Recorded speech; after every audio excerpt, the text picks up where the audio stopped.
किस तरह कार्यकर्ता को पीटा गया है, क्या है मामला, क्या करने वाले हैं आप लोग? देखिए, भारतीय समाज पार्टी के बांसडीह विधानसभा के विधानसभा प्रभारी उमापति राजभर और गुप्तेश्वर राजभर, दो लोग कल अपने बेटे को का जन्म प्रमाण पत्र बनाने के लिए बांसडीह तहसील में गए थे।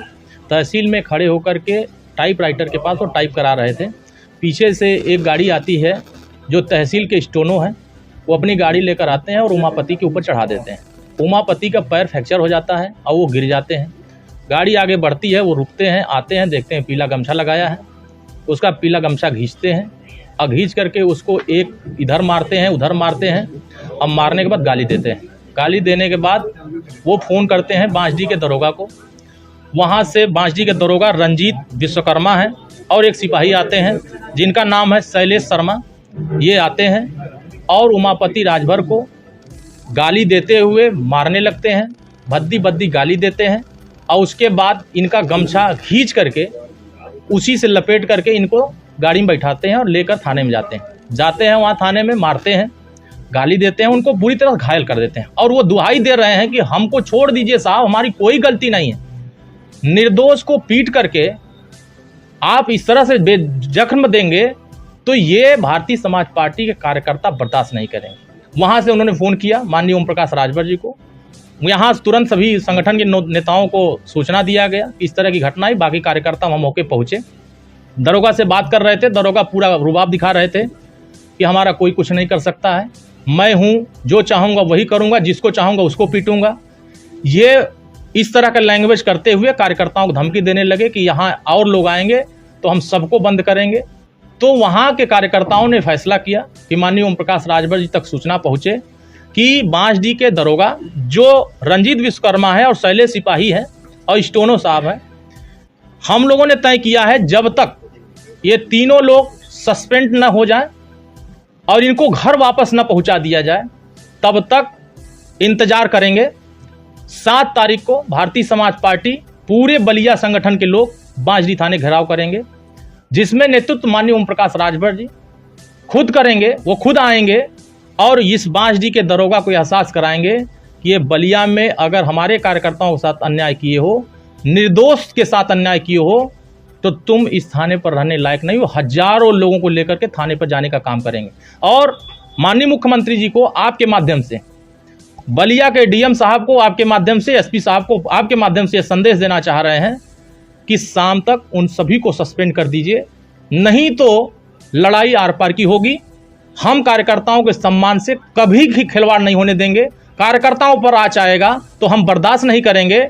ऐसे अधिकारी जो चश्मा लगाए हुए हैं दूसरे दलों का, उनके चश्मे को उतार करके हम उनको वापस लौटाने का काम करेंगे, क्योंकि ये पीला गमछा हमारा सम्मान है।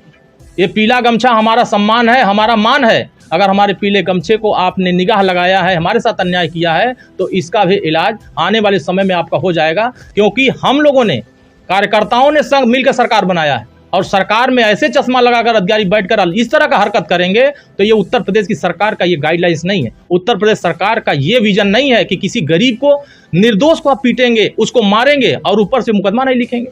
तो ऐसे लोगों पर अल्टीमेटम है कि शाम तक उनको सस्पेंड करिए और 7 तारीख तक अगर इनका इलाज ठीक से नहीं करते हैं तो 7 तारीख को घेराव होगा और पूरी मजबूती के साथ पूरे बलिया कार्यकर्ता वहां दिखाई देंगे।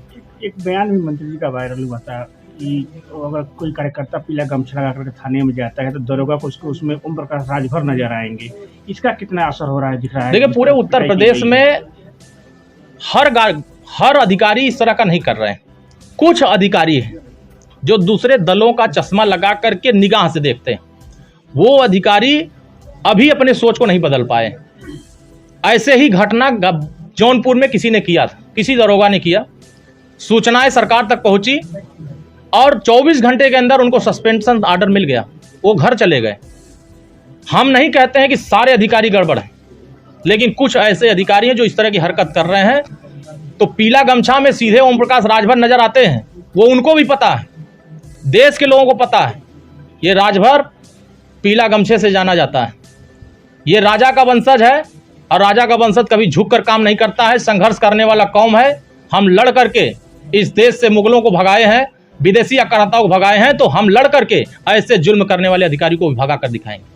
अच्छा, इससे अलग अगर बात की जाए तो कार्यकर्ता मीटिंग में आप जो है कह रहे थे कि कुछ ऐसे अधिकारी हैं जो नहीं सुन रहे, इनको ठीक, उनकी दवाई की जाएगी, उनको ठीक किया जाएगा, क्या उद्देश्य है कहने का? देखिए, ऐसे अधिकारी हैं जो गरीबों का काम नहीं कर रहे हैं। गांव में कोई लेखपाल है, तहसीलदार हैं, जब फरियाद लेकर के तहसील पर जा रहे हैं, गांव का कोई फरियाद लेके जा रहा, तो इनको दूसरी चीज दिखाई दे रही। जो गांव में समस्याएं हैं, नाली का, खड़ंजा का, आवास का, पेंशन का, शौचालय का, ये लेकर के जा रहे हैं, तो उनको दूसरी नजर से देखा जा रहा है। हमारी सरकार का ये मानना नहीं है कि आप गरीबों के साथ अन्याय करिए। गरीबों को इंसाफ देने के लिए सरकार बनी, और गरीबों के साथ जो भी अधिकारी गलत कर रहे हैं, ऐसे लोगों की हमने कार्यकर्ताओं से कहते हैं लिस्ट बना लो, ये माननीय मुख्यमंत्री तक पहुंचा दिया जाएगा कि देखिए ये गलत कर रहे हैं अधिकारी, ऐसे अधिकारियों पर कार्रवाई करिए और ठीक करेंगे उनको, इनको ठीक किया जाएगा। इनको सीधे जिस रुबाब में वो बैठे हैं उस कुर्सी से उठा करके उनके घर पहुंचा देना, क्योंकि वो अधिकारी उस कुर्सी पर बैठने लायक नहीं है। जनता की सेवा के लिए बैठाए गए हैं, जनता के पैसे पर बैठे हैं, जनता के लिए बैठे हैं। जनता का काम नहीं करेंगे तो फिर उस कुर्सी पर क्या करेंगे? तो ऐसे लोगों को उस कुर्सी पर रहने का कोई अधिकार नहीं है।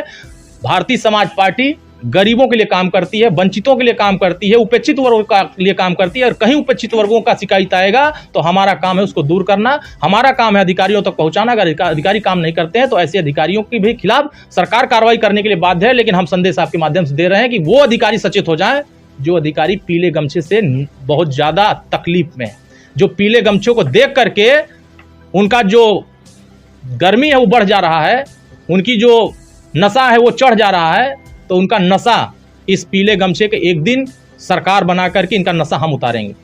हम लोग जिस काम के लिए कर रहे हैं, संगठन सरकार बनाता है, और संगठन के कार्यकर्ताओं, किसी हमारे एनडीए के किसी कार्यकर्ता के साथ कहीं भी कोई अन्याय अत्याचार होता है तो हमारी सरकार की जिम्मेदारी है कि उस कार्यकर्ता के साथ खड़ा हूं, क्योंकि सरकार कार्यकर्ताओं ने मिलकर बनाया है। तो कार्यकर्ताओं के साथ अन्याय वो अधिकारी कर रहे हैं जो घूसखोर हैं, जो भ्रष्ट हैं, जो पैसे के लिए काम करते हैं, जनता के लिए नहीं करते हैं। उनको पैसा दीजिए, काम करेंगे। तो ऐसे लोगों का सूची हम कह दिए बनाओ, मुख्यमंत्री तक की बात पहुंचे और आपके चैनल के माध्यम से पहुंचे, ताकि वो सूची पर कार्रवाई हो, तब पता चले कि सरकार गरीबों के लिए काम कर रही है। समाजवादी पार्टी के नेता अब्बू आजमी ने बयान दिया कि औरंगजेब क्रूर शासक नहीं था, औरंगजेब को आदर्श बताया। समाजवादी पार्टी किस विचारधारा के साथ जा रही है यह देश को समझना पड़ेगा।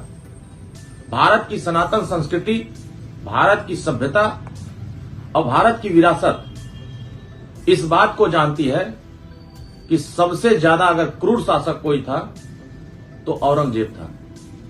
हमारे हिंदुओं के तमाम मंदिरों को तोड़ने का काम औरंगजेब ने अपने शासन में कराया। जितना क्रूरता उसके शासन में था शायद समाजवादी पार्टी को याद नहीं आ रहा। समाजवादी पार्टी डॉक्टर राम मनोहर लोहिया जी के विचारों से भटक गई, उनके सिद्धांतों से हट गई है, उनके मूल्यों से भाग हट गई है। लेकिन ये बात स्पष्ट हो गया है कि समाजवादी पार्टी जिसको महान बता रही है, औरंगजेब को महान बता रही है, कि भारत की विरासत औरंगजेब को कभी विरासत के रूप में उसको महान नहीं बता सकती। ये बात स्पष्ट हो गया कि समाजवादी पार्टी के नेता, समाजवादी पार्टी की विचारधारा किस दिशा में जा रही है। भारत की सनातन संस्कृति, भारत की विरासत महाराजा सुहेलदेव राजभर से जुड़ा हुआ है। भारत में आदर्श डॉक्टर भीमराव अंबेडकर, भारत की आदर्श डॉक्टर राम मनोहर लोहिया, भारत की आदर्श ज्योतिबा फूले, सावित्रीबाई फूले, भारत की आदर्श महाराणा प्रताप, पृथ्वीराज चौहान। हमारे महापुरुषों का मंदिर, हमारे किले खंडहर महाराजा सुहेलदेव राजभर का किसी ने क्रूरता से तोड़ने का काम किया, गिराने का काम किया, उसको मिटाने का काम किया, यही विदेशी आक्रांता है। इनके हिटलर शाही में, इनके क्रूरता की वजह से हमारे पूर्वजों की विरासत, हमारे मंदिरों को तोड़ने का काम कराया गया।